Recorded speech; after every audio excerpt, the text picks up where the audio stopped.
안녕하십니까. 부부손해사정사입니다. 네, 안녕하세요. 문인권 변호사입니다.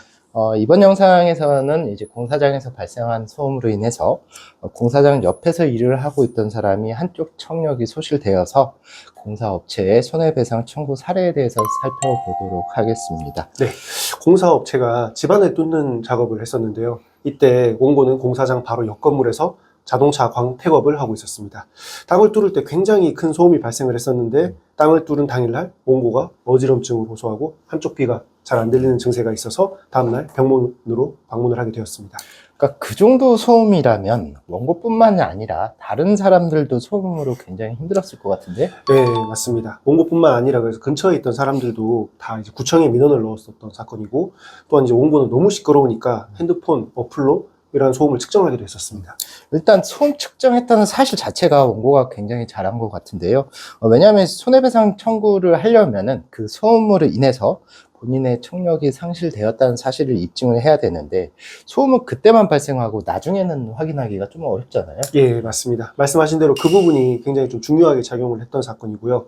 이런 사실을 이제 공사업체한테 알렸습니다. 그런데 이제 공사업체는 일단 초기 진료비는 주겠다 해서 초기 진료비까지 줬던 사건이었습니다. 그러면 이제 공사업체도 본인들이 발생시킨 소음 때문에 원고의 청력 손상이 발생됐다, 이런 거는 인정한 거 아닌가요? 아닙니다. 그래서 이제 이 초기 진료비 자체는 단순히 이제 도의적으로 준 것뿐이지 자기들의 책임을 인정한 것은 아니다. 그래서 저희가 손해배상금을 청구를 하니까 최종적으로는 거절을 했던 사건이었습니다. 그러니까 거절했으니 그러면 소송을 통해서 다퉜을 것 같은데, 그때 이제 상대방이 어떤 주장을 했을까요? 이제 본인들은 소음 저감 장치라고 해서 소음을 줄이는 장치를 설치를 해서 공사를 했다. 그렇기 때문에 그에 따른 손해배상금을 줄 수 없다라는 주장을 했었습니다. 그러니까 소음 방지 대책을 세웠다. 그렇다고 하더라도 공사장 소음이 그 법에서 정하고 있는 그 소음 기준을 초과했다면 이거는 문제되는 거 아닌가요? 맞습니다. 일단 소음 기준이 초과되었다는 사실, 그리고 피해자는 그 소음으로 인해서 청력이 손실되었다는 개연성만 인정이 된다고 한다면 공사업체는 손해배상 책임이 발생을 합니다. 이것은 이제 법원에서 이렇게 판단을 하고 있는 부분이고, 저희는 이런 부분들을 근거로 주장을 했었습니다. 그리고 이제 소음 방지 대책을 마련했다고 하긴 했는데, 저희가 확인한 바로는 이 사람이 청력 손상 이후에 그때 이제 방지 대책을 마련한 걸로 알고 있는데. 맞습니다. 저희도 좀 이제 냈던 자료를 보고 좀 의아했었는데, 이제 왜 그런 주장을 했는지는 모르겠습니다. 결국 이제 원고가 청력 손실로 병원을 다녀왔던 이후죠. 이후에 소음 이제 방지 장치를 구매한 영수증을 이제 제출했었습니다. 그래서 결국 소음 방지 대책 이전에 사고가 발생했다고 볼 수 있는 것이죠. 그러니까 또한 이제 그 다른 사람뿐만 아니라 원고도 그 구청에다가 민원을 제기를 했었잖아요. 네, 맞습니다. 이 내용을 들어보니까 원고뿐만 아니라 다수의 사람들이 민원을 구청에 제기를 했었고, 구청에서도 이제 현장에 다녀왔습니다. 그러고 나서는 소음 기준이 초과되었다. 그렇기 때문에 이런 부분을 주의해라 라고 하고, 그 이후에 이제 소음 방지 대책을 마련한다고 했던 사건입니다.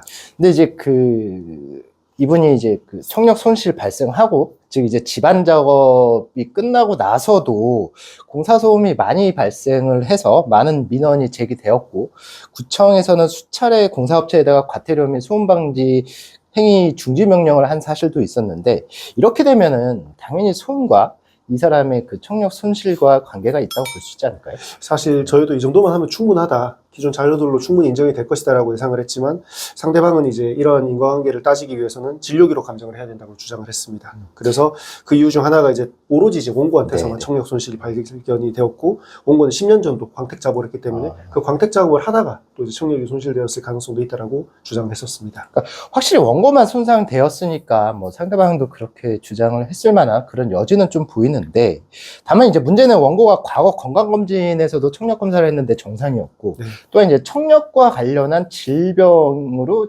병원에서 치료받은 적이 단 한 번도 없었으니, 그러면 평소에 그 자동차 광택 작업과 청력 손실과는 관계 없지 않을까요? 그렇죠. 그런 부분들 때문에 저희도 이제 법원에 감정 자체가 필요가 없다, 불필요하다라는 부분을 주장을 했지만, 법원은 어떻게 해서든지 한 번 더 확인을 하고 싶었는지 감정을 채택을 해서 감정이 진행되게 되었습니다. 그러면은 감정 결과는 어떻게 나왔을까요? 역시나 이제 저희가 예상한 대로 나왔습니다. 공사장 소음으로 인해서 청력 손실이 발생한 것이다. 기존 질병이라든지 오랜 시간 광택 작업으로 인한 것이었다면 귀 양쪽이 모두 다 이제 청력 손실이 발생을 해야 되는데 한쪽 귀만 발생을 했기 때문에 이 사건 사고로 인한 것이라고 판단을 해줬습니다. 그러면 일단 이제 손해배상 책임이 발생했다. 이 부분은 이제 확인이 된 것 같고, 그러면 이제 얼마를 받아야 되느냐? 이런 부분을 이제 따져봐야 되는데, 이 손해배상금은 첫 번째는 치료비입니다. 그리고 두 번째는 그 사고로 인해서 일을 하지 못하는 그 손해가 있고요. 세 번째는 이분과 같이 장애가 남는 경우에는 앞으로 정상적으로 일을 할 수 있는 사람이 장애 때문에 감소되는 그 수입의 감소 부분을 청구를 할 수가 있고요. 더해서 이제 위자료까지 포함해서 이걸 손해배상금을 할 수가 있단 말이죠. 맞습니다. 그래서 이제 이런 부분들, 아까 앞서 말씀하신 그런 부분들을 모두 정리를 해서 제출을 했고, 1심에서는 이제 저희가 청구하고 예상했던 금액들을 대부분 받을 수 있었습니다. 그러니까 지금 말씀하신 게 1심이라고 하셨는데, 그럼 결국에는 이제 상대방이 항소를 했다는 의미인 것 같은데요. 네. 그러면 항소심에서는 상대방은 어떤 주장을 했을까요? 사실 이제 배상 책임에 대해서는 더 이상 이제 다투지는 못했고, 이제 액수가 이제 좀 줄어들어야 되지 않냐라는 주장을 했었습니다. 그러니까 금액을 줄인다는 거잖아요. 네. 그러면 이제 상대방은 어떤 요소들을 가지고 그렇게 주장을 했을까요? 네. 아까 앞서서도 말씀을 해주셨지만 장애가 발생한 이후에 소득의 감소분을 예측해서 산정하는 것을 이제 일실수입이라고 합니다. 원고는 청력 상실 후에 소득의 감소가 발생했다는 사실이 없다. 그렇기 때문에 이를 전액 인정할 수는 없다라는 주장을 했었습니다. 그러니까 일시 수입이 이 손해배상금 중에서 가장 큰 금액을 구성하는 요건이기도 한데요. 근데 또 어떻게 보면은 이제 공사업체의 주장도 뭐 틀린 것은 아닌 것처럼 보이기도 해요. 네.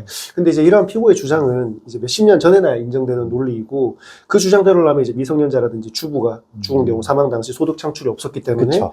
이들의 일수일 수입 자체가 아예 산정이 되지 않게 되는 불합리함이 있습니다. 그렇기 때문에 이 기준으로 평가하는 것이 아니라 예측치를 가지고 하는 것으로 이제 대법원 판결이 바뀐 지는 좀 오래되었습니다. 그러면 이제 그 부분은 일단락했고 네. 또 다른 주장은 하지는 않았나요? 뭐 이제 여러 가지 주장을 했었는데요. 이제 뭐 자기들도 소음 방지 대책을 사고 이후지만 마련을 했다. 그리고 원고도 광택 작업으로 인한 청력 손실이 조금이라도 있었을 것이다. 그리고 본인 회사도 이제 경제적 상황이 많이 어렵다. 그러니까 이제 손해액 자체를 좀 감경해 달라. 이런 주장들을 했었습니다. 그러니까 솔직히 제가 봤을 때는 좀 이해가 안 가는 주장이긴 한데 네. 그럼 법원에서는 그럼 어떻게 판단을 했을까요? 뭐 이제 저도 사실 좀 말이 안 된다고 생각을 했지만 법원에서는 조금 이제 달리 판단을 해서 깎아줬던 부분이 있습니다. 예. 깎았다라는데 그럼 그 이유가 대체 뭔가요? 이제 판결문에 나왔던 걸 기준으로 말씀을 좀 드리면 원고가 측정한 소음이 난청 발생 기준에는 살짝 미치지 못했습니다. 네. 그리고 두 번째는 다른 사람은 멀쩡한데 이제 원고만 청력 손실이 있지 않냐. 그렇기 때문에 이 부분은 개인의 어떤 취약성이 작용했을 것이라고 보고 20%를 감경을 했습니다. 근데 이제 원고 입장에서 보면은 손해배상액이 줄어든다? 자기는 아무 잘못도 없는데 이거 굉장히 좀 당황스러울 것 같기는 한데 보통 이제 그 손해배상과 관련해서 과실이 대입이 되려고 한다면은 그 손해 발생에 대해서 피해자가 어느 정도 기여를 했는가 혹은 손해 확대에 대해서 어느 정도 기여했는가 이걸 가지고 따지는 거 아닌가요?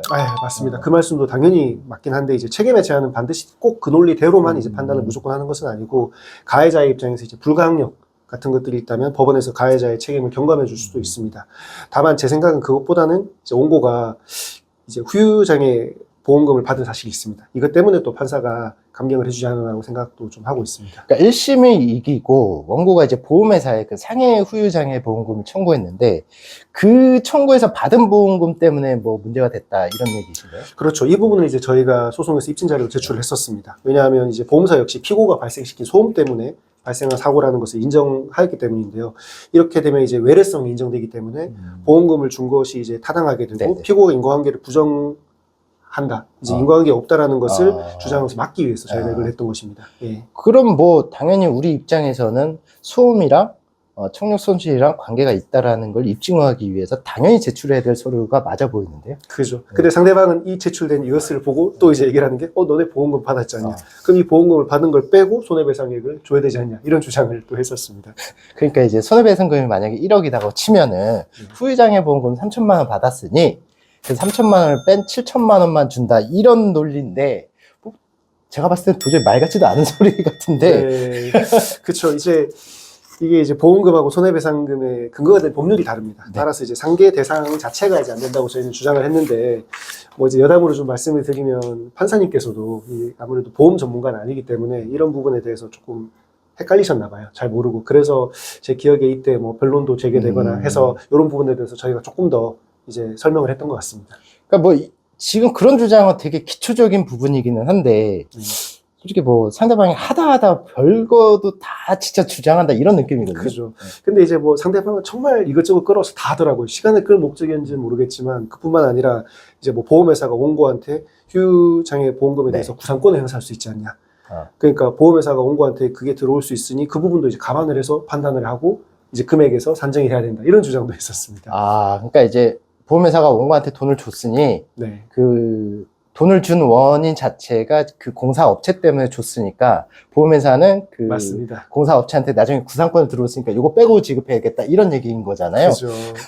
근데 이제 배상책임보험이나 이제 화재보험 같은 경우에는 구상권을 보험회사가 행사를 할 수가 있는데 원고가 받은 후유장애보험금은 인보험이기 때문에 법 자체에서 구상권을 행사할 수 없도록 하고 있단 말이죠. 맞습니다.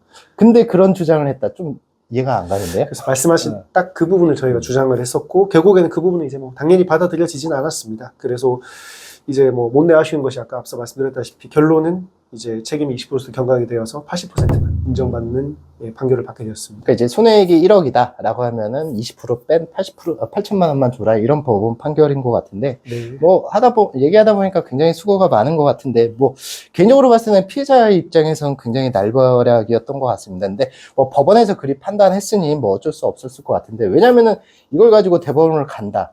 라고 하더라도 과실 문제 가지고 대법원을 넘어갔을 때는 대법원에서는 아예 신경도 안 쓰잖아요. 그렇죠. 네. 그래서 저희도 2심에서 최종 마무리가 되었고 판결문까지 잘 마무리가 되어서 수령한 후에 이제 저희 원고 의뢰인분께 잘 전달을 드릴 수 있었습니다.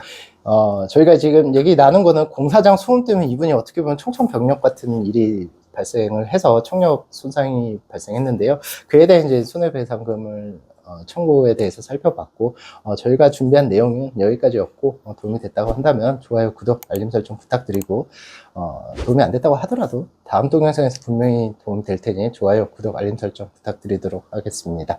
예, 감사합니다.